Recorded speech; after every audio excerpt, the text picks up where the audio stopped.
સ્વાતિ વહુ ઉઠ અને બધા માટે નાસ્તો બનાવી લાવ. લગ્નના 2 જ દિવસ પછી શારદાજીએ પોતાની નવી વહુ સ્વાતિને ઉઠાડતા કહ્યું.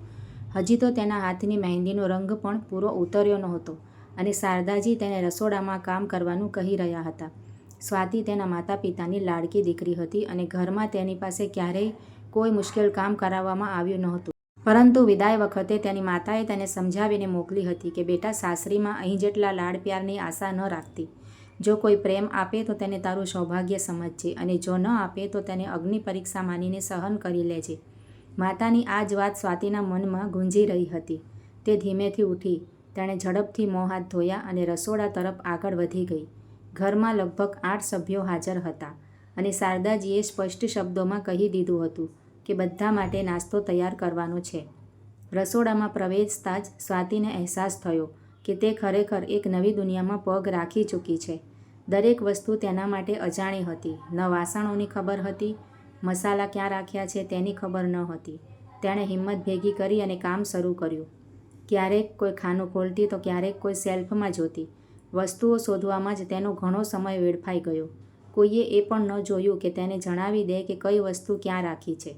1-2 વાર તેણે સંકોચ સાથે પૂછ્યું પણ ખરું, પરંતુ કોઈએ ધ્યાન ન આપ્યું.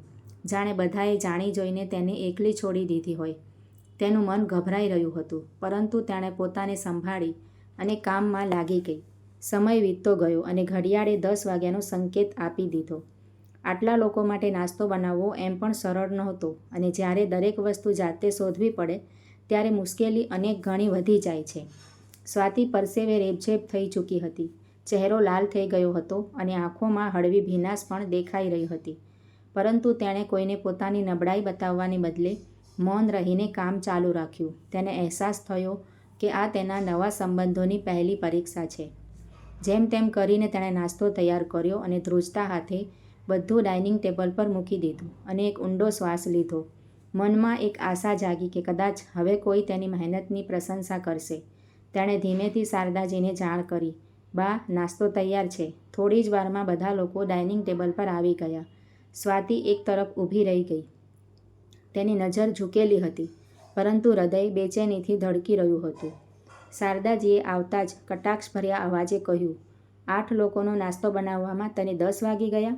તો પછી બપોરનું જમવાનું 3 વાગ્યે અને રાતનું જમવાનું કદાચ અડધી રાત્રે જ મળશે. લાગે છે વહુ લાવીને પણ કોઈ સુખ નથી મળ્યું. તેમના શબ્દો તીરની જેમ સ્વાતિના દિલમાં ખૂંપી ગયા. તે કંઈક કહેવા માંગતી હતી. તે જણાવવા માંગતી હતી કે તેણે બધું જલ્દીથી બનાવવાનો પ્રયાસ કર્યો હતો, પરંતુ વસ્તુઓ ન મળવાને કારણે આટલી મોડી થઈ ગઈ. પરંતુ તેની જીભ સાથ ન આપી શકી. તે બસ માથું ઝુકાવીને ઊભી રહી.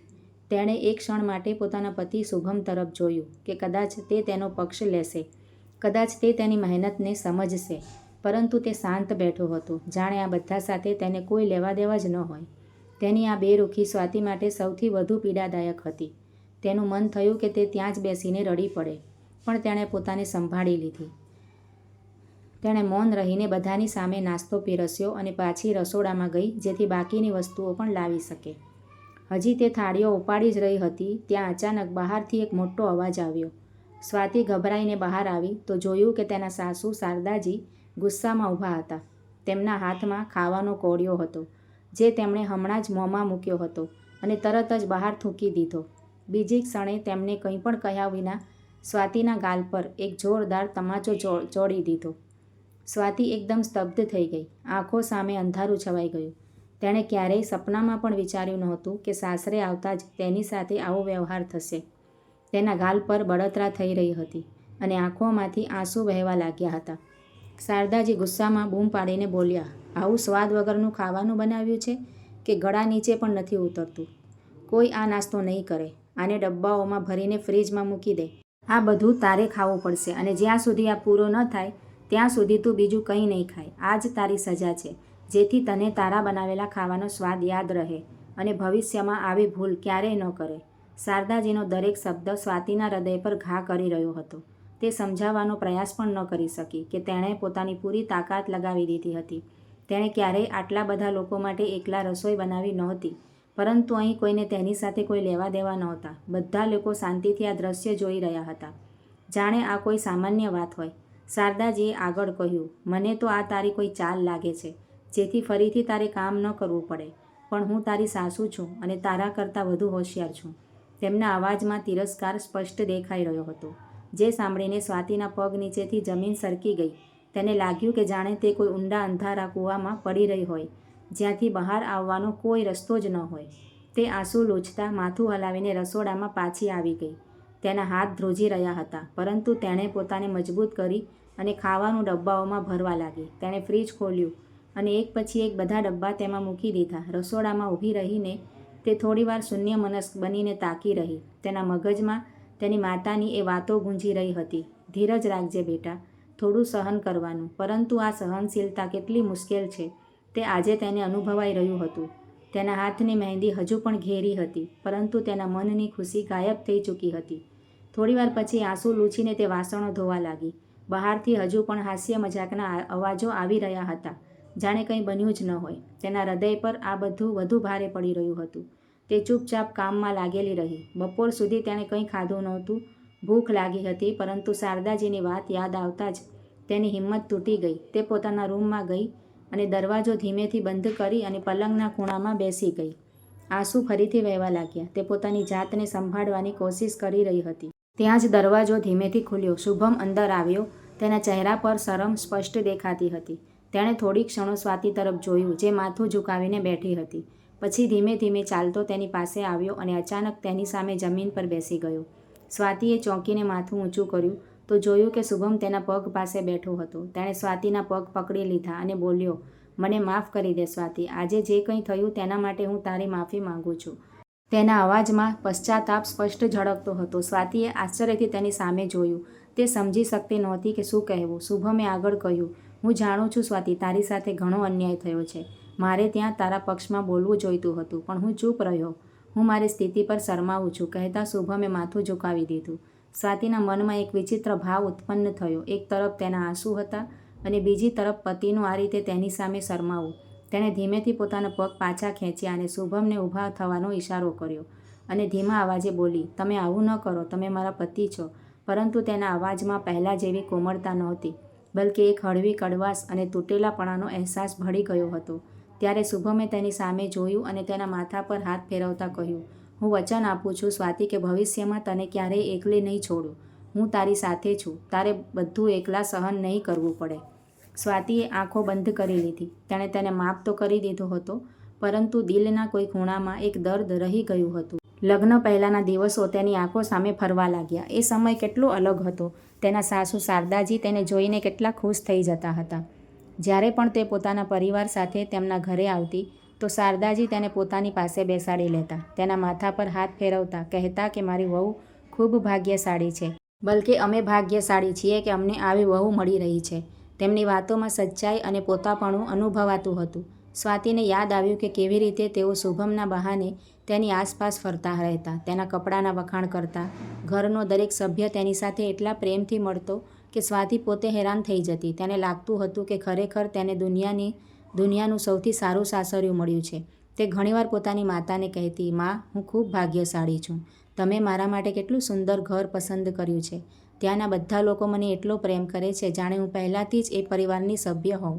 તેની આંખોમાં એ સમયે ચમક રહેતી હતી. જોતજોતામાં લગ્નનો દિવસ આવી ગયો. ઘરમાં રોનક હતી, લોકોની ભીડ જામી હતી. સ્વાતિ દુલ્હનના રૂપમાં બેઠી હતી અને મનમાં હજારો આશાઓ સજ્જોવી રહી હતી. તેને વિશ્વાસ હતો કે આજ પછી તેનું જીવન સુખમય થઈ જશે. પરંતુ આજે જે કંઈ બન્યું તેણે સ્વાતિના આત્માને હચમચાવી દીધો હતો. તેણે ધીમેથી આંખો ખોલી તો વર્તમાનમાં પાછા આવતા જ સ્વાતિના ગાલ પર પડેલો તમાચો જાણે ફરીથી અનુભવાવા લાગ્યો. એ જ પીડા, એ જ લાચારી. તેણે એક ક્ષણ માટે શુભમ તરફ જોયું અને પછી આંખો બંધ કરીને સૂઈ ગઈ. બીજા દિવસે ઘરનું વાતાવરણ સામાન્ય હતું, પરંતુ સ્વાતિના મનની અંદર તોફાન ઉઠ્યું હતું. સવારે જ શારદાજીએ જાહેરાત કરી દીધી હતી કે આજે તેમની બંને દીકરીઓ જમવા માટે આવી રહી છે અને ઘરમાં વિશેષ આયોજન થશે. તેમણે ઊંચા અવાજે બધાને સૂચનાઓ આપવાનું શરૂ કરી દીધું કે શું શું કરવાનું છે અને કેવી રીતે તૈયારી કરવાની છે. પછી તેમની નજર સીધી સ્વાતિ પર આવીને ટકી અને બોલ્યા, વહુ, આજે બધું જમવાનું તું જ બનાવીશ. ગઈકાલની જેમ કોઈ ખામી ન રહેવી જોઈએ. સ્વાતિએ તેમની સામે જોયું અને માથું હલાવી દીધું. ઉપરથી તે સહમત હતી, પરંતુ તેની અંદર કંઈક બદલાઈ ચૂક્યું હતું, કારણ કે તેણે ગઈકાલે જ 2 સમયનું ખાવાનું બનાવ્યું હતું, સખત મહેનત કરી હતી, પોતાને થકવી દીધી હતી. પરંતુ બદલામાં તેને પ્રશંસા નહીં પણ તિરસ્કાર મળ્યો હતો. તેના ગાલ પર પડેલો તમાચો હજુ પણ જાણે સ્પષ્ટ હતો. તે રસોડાની વચ્ચે ઊભી રહી ગઈ. તેણે ચારે તરફ નજર દોડાવી. એ જ ચૂલો, એ જ વાસણો, એ જ દિવાલો. પરંતુ આજે તેની અંદરની સ્વાતિ એ નહોતી જે ગઈકાલે હતી. તેણે ઊંડો શ્વાસ લીધો. મનમાં જાણે કોઈ સંકલ્પ કરી લીધો હોય. તેણે વાસણો કાઢ્યા, થાળીઓ સજાવી, પરંતુ આ વખતે તેણે રસોઈ ન બનાવી. તે ધીમેથી બહાર ગઈ અને આંગણામાંથી માટી ઉપાડી લાવી. પછી એક એક વાસણમાં માટી ભરવા લાગી. તેના ચહેરા પર ન ગુસ્સો હતો, ન વ્યાકુળતા, બલકે એક અજબ શાંતિનો ભાવ હતો, જાણે તે પોતાના સ્વાભિમાન માટે ઊભી થઈ ચૂકી હોય. જ્યારે બંને દીકરીઓ આવી ગઈ ત્યારે ઘરમાં ચહલપહલ વધી ગઈ. હાસ્ય મજાકથી આખું ઘર ગુંજી રહ્યું હતું, જાણે ગઈકાલની ઘટના કોઈને યાદ જ ન હોય. શારદાજી ઘરમાં બધાને જણાવી રહ્યા હતા કે આજનું બધું ખાવાનું સ્વાતિએ બનાવ્યું છે. સ્વાતિએ ચૂપ રહીને બધા વાસણો ડાઇનિંગ ટેબલ પર સજાવી દીધા અને એક તરફ ઊભી રહી ગઈ. જેવા બધાએ ઢાંકણ ખોલ્યા કે એક સાથે બધાની ચીસો નીકળી ગઈ. કોઈએ આશ્ચર્યથી જોયું તો કોઈએ ગુસ્સાથી, કારણ કે બધા વાસણોમાં માટી ભરેલી હતી. આ શું બકવાસ છે? શારદાજીએ જોરથી બૂમ પાડી ઉઠ્યા. ત્યારે સ્વાતિએ પહેલીવાર જવાબ આપ્યો. તેની આંખોમાં આંસુ નહોતા, માત્ર દ્રઢતા હતી. બકવાસ નથી બા, આ એ જ છે જે ગઈકાલે તમે લોકોએ મારી સાથે કર્યું હતું. ગઈકાલે મેં ખાવાનું બનાવ્યું હતું, દિલથી બનાવ્યું હતું, પરંતુ તમે તેને જમીન પર થૂંકી દીધું અને બધાની સામે મારું અપમાન કર્યું. આજે મેં વિચાર્યું કે એ જ વસ્તુ તમારી સામે મૂકી દઉં, જે તમારા મનમાં મારા માટે છે. આ સાંભળીને ઓરડામાં સોંપો પડી ગયો. ત્યારે સ્વાતિએ આગળ કહ્યું, હું એ સ્ત્રી નથી બા, જે ચૂપ રહીને અત્યાચાર સહન કરતી રહે. આ સાંભળીને શારદાજી નિશબ્દ થઈ ગયા. તેમના ચહેરા પર પહેલીવાર પશ્ચાતાપના ભાવ હતા.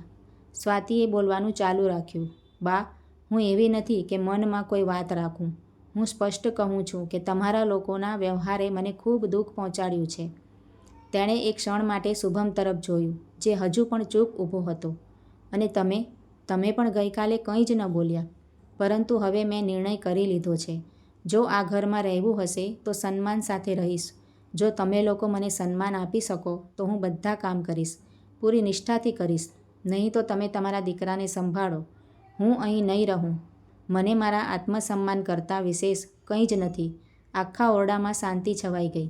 આ બધું સાંભળીને શારદાજી નિશબ્દ થઈ ગયા. તેમના ચહેરા પર પહેલીવાર પશ્ચાતાપના ભાવ હતા.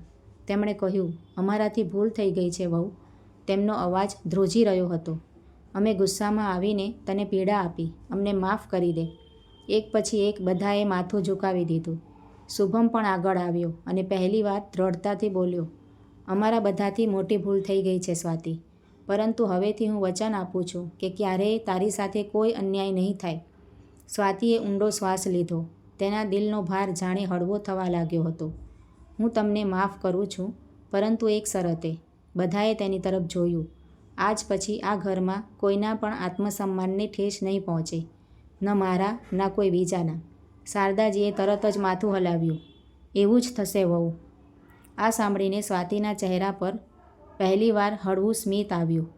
તેણે આંખો મીચીને એક ક્ષણ માટે પોતાને સ્થિર કરી, કારણ કે આજે તેણે ફક્ત પોતાના માટે જ નહીં, પરંતુ એ દરેક સ્ત્રી માટે અવાજ ઉઠાવ્યો હતો, જે ચૂપચાપ અપમાન સહન કરતી રહે છે. તેના મનનો બોજ ધીમે ધીમે ઉતરી ગયો. ઘરનું વાતાવરણ હવે એકદમ બદલાઈ ગયું. બીજા દિવસે સવારે જ્યારે સ્વાતિ ઉઠી તો તે આશ્ચર્યચકિત થઈ ગઈ, કારણ કે રસોડામાં પહેલાંથી જ શારદાજી ઊભા હતા. આવ વહુ, આજે આપણે નાસ્તો બંને સાથે મળીને બનાવીશું.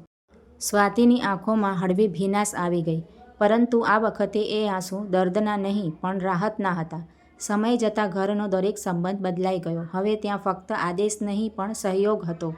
મહેણાટોણા નહીં પણ સમજણ હતી. અને સૌથી મોટી વાત, હવે એ ઘરમાં દરેકના આત્મસન્માનની કદર થવા લાગી હતી. તો મિત્રો, સ્વાતિનો આ નિર્ણય તમને કેવો લાગ્યો તે કમેન્ટ કરીને જરૂરથી જણાવજો. અને જો આ વાર્તા ગમી હોય તો તેને વિડીયોને લાઇક કરજો, શેર કરજો અને મારી ચેનલને સબસ્ક્રાઈબ જરૂરથી કરજો. વિડીયો જોવા માટે તમારા બધાનો આભાર છે. Thank you.